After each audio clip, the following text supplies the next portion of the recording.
Hey everyone, let's take a recap at exactly what's happening with Sam Bankman-Fried's crypto trial. And we have to see what exactly is going on. In the end, the FTX trial was about. The friends screwed along the way. Made the post by The Verge. If you like this video, smash that like button. The prosecution's case against Sam Bankman-Fried had a lot of collateral damage, and especially what we saw is lost friendships. Sure, Sam Bankman-Fried's trial has revealed that FTX was basically a seeding mass of basically what we saw, corruption and things that shouldn't have happened in a crypto exchange, allegedly. But it also has revealed of how Bankman-Fried blew up the lives of people who are closest to him. So this is what The Verge wrote about, and again, this is just alleged. Sam Bankman-Fried just has a fair chance of defending himself, as the people who are persecuting him have a fair chance of having the trial. So, of course, everyone who had money trapped on the FTX exchange when it collapsed as a result of Bankman-Fried's trading firm Alameda Research. And yeah, so I imagine if Binance bought the actual FTX exchange, obviously I did watch the interview why they didn't buy it, and very simply put, well, FTX failed to provide any clear info of how much is it in debt, what's it making, how much is gone, how much of that can they refund. They didn't have that information, or they didn't want to provide it. So Binance stepped out. Binance stepped out in 2 days. It was chaos out there.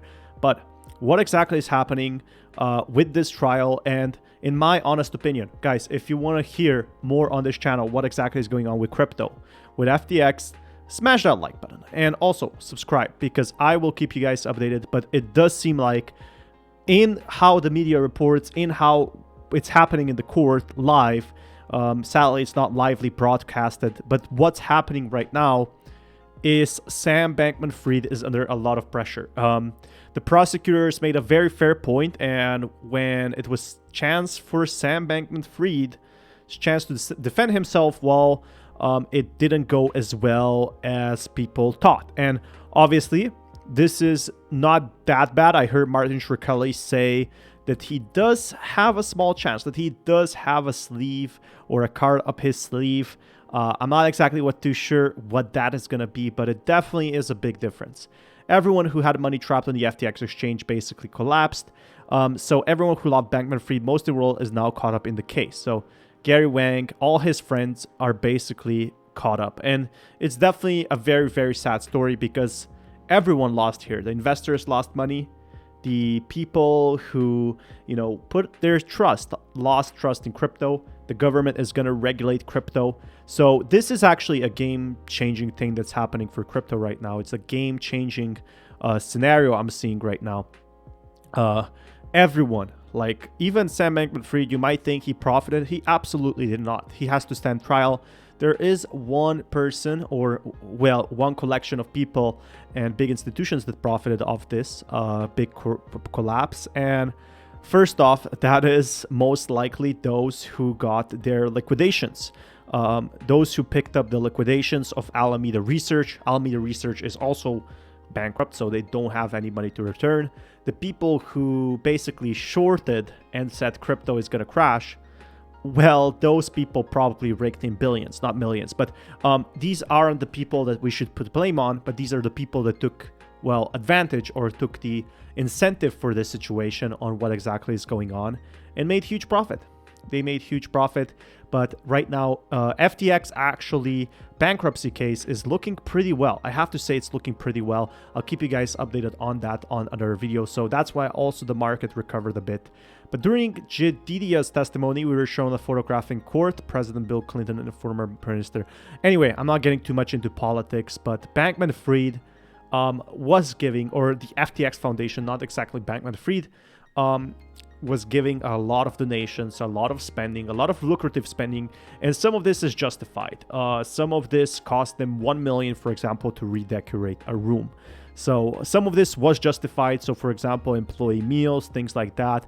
Maybe overspent it a bit because they had their own private plane for Amazon packages.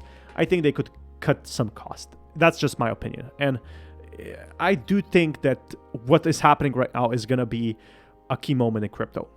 Alameda Research avoid being liquidated by the FTX risk management. It was turned on in July. No other trading on FTX had allowed negative privileges, only Alameda. So Alameda was the only one that could be taking as much line as credit as they want. And this got a lot of people very frustrated.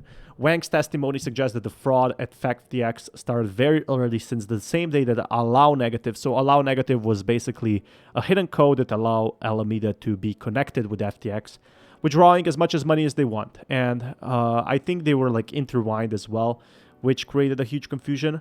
The general sense I got from the testimony of Bankman-Fried's former friends was that the thing just kept escalating. Alameda Research first had a negative balance in 2019. Wang heard the elder trader it was okay to continue withdrawing money from the account as long as the amount was less than FTX total trading revenue. So they were basically using FTX as a way to save Alameda, from what I understand, which is a very problematic problem. But what we are seeing right now, the scams at FTX and Alameda led back to making Bankman-Fried more important. So what was the goal here? What was accomplished? Singh testified to more than $1 billion spent on celebrity endorsement, which made FTX very famous. And I kind of see as a fair point. I know a lot of people will disagree with me, but celebrities, influencers, YouTubers, they're all used to promote projects, even other exchanges. And at the time, I don't see that's the worst decision they made. I think the worst decision is, well, they didn't have enough to sustain the bear market. They kept hoping crypto will go up, and everyone did, even me. So in a pie chart that showed he traced funds for $11 billion liability that Ellison, Singh, Wang, and Bankman-Fried had known about in June 2022, we saw that $1.2 billion was a loan repayment to crypto lender Genesis, has been spent on various investments. There's also been investments. So FTX bought a lot of firms, and I guess they didn't prepare for the bear market. $400 million has gone directly to Bankman-Fried himself. Now, this is what people are probably frustrated about, $400 million for one single person. It's not for one company. It's allegedly for one single person. And that's what got a lot of people frustrated for sure. Outflows to insiders, which suggested Singh's not quite loans were included, was $192 million. Real estate was another $228 million. And donations to Gay Bankman-Fried's guarding against pandemic, combined with the philanthropy from the FTX Foundation, total less than $40 million. So what we are seeing right now is it's definitely very, very scary for Bankman-Fried. He ran Bankman-Fried through possible explanations, but the court and the process is still ongoing. Singh spilled the beans. Alameda had withdrawn assets that included customer funds. Sun testified. He quit the next day, I hope I spelled that correctly. Sun testified with immunity. So everyone turned against Bankman-Fried. Bankman-Fried lost a lot of friends on the courtroom, and there's no winners in this one, as I said. But what's happening right now is basically the prosecutors are having a very, very strong case, if I can say that, in my own opinion, against Bankman-Fried.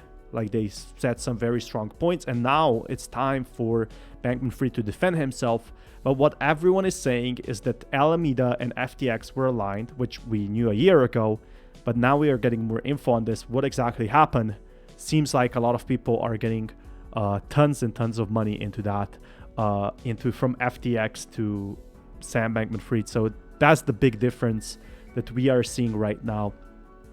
But it does seem that Sam Bankman-Fried does still have his defense, and he's going to stand trial. And there is a big, big difference what could happen in this case. One thing is for sure is that there's no winners here in this trial. It's actually a very depressing trial because the prosecutors, they don't want to do this prosecution, but everything led to this point.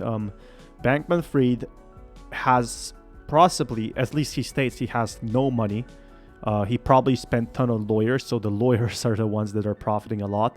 The investors, the users, the holders, they're making a huge loss. So what do you guys think about this? I think it's a very scary situation. And those who are market makers, those who liquidated Alameda, or basically those are the biggest losers in this case. Those who winners, those who shorted crypto overall, those made the most money. So that's what we're seeing right now. A lot of people that were FTX friends, you can obviously see they were FTX friends, are being, well, distraught. They're turning against Bankman-Fried, and Bankman-Fried is pretty young for this to happen. Obviously, he's not like he is definitely a very different situation. The amount of money he funneled to his paperboard vehicle alone was 10 times the size of his philanthropic spending aside by Easton was all vastly outweighed by his investments, the places where he could prove he was smart by investing in the right companies early. So he did some of his own investments, but seems like this has come to an end now. Well, guys, subscribe and I'll keep you guys updated with more news. Until next time, peace everyone.